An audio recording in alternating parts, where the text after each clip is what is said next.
Қазіргі таңда мұндағы тұрғындар барлығы жергілікті қонақ үй мен туған туысқандарына көшірілген. Себебі осымен 2 күн бойы судың деңгейі әлі де көтеріліп келеді. Вот прибывает и прибывает. Вчера было меньше ВД, сегодня все больше и больше. Скоро вообще уже сапоги скроют. Зейнеткер Лариса Фалеева тосыннан келген судан зардап шеккендердің бірі. Тасқын су айналасы бірнеше сағатта тізеге дейін жеткенін айтқан тұрғындар қазір жандарын шүберекке түйіп отыр. Өйткені о баста еріген су туралы алдын ала ескерту болмағандықтан халық та жайбарақат болыпты. Сондықтан көпшілік баспанадан заттарын да алып үлгермеген. Холодильник-то весь в воде. Тоңазытқыш, басқа да жиһаздар бәрі судың астында жатыр. Енді түгелі жарамсыз болып қалады ғой. Өзім көшенің арғы басындағы жақындарымның үйінде түнеп шықтым.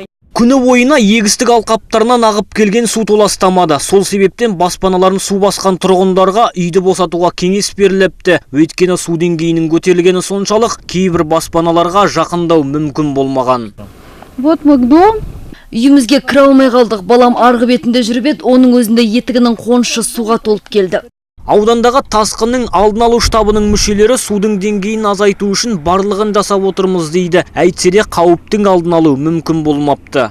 Күветтің бәрін 300 метрдей тазалап шықтық, қардан қатып қалған, сондықтан судың бәрін көлге түсіріп отырмыз. Бұдан өзге дәл осы аудандағы Куйбышев ауылының бірнеше үйі де судың астында қалған. Тасқыннан зардап шеккендерге аудан бюджетінде 3 миллион теңге қаржы қарастырылған екен. Ал аудан атқамінерлері сорып алу жұмыстарын жеделдетіп, жағдайды тез арада жөндеуге тырысамыз дейді.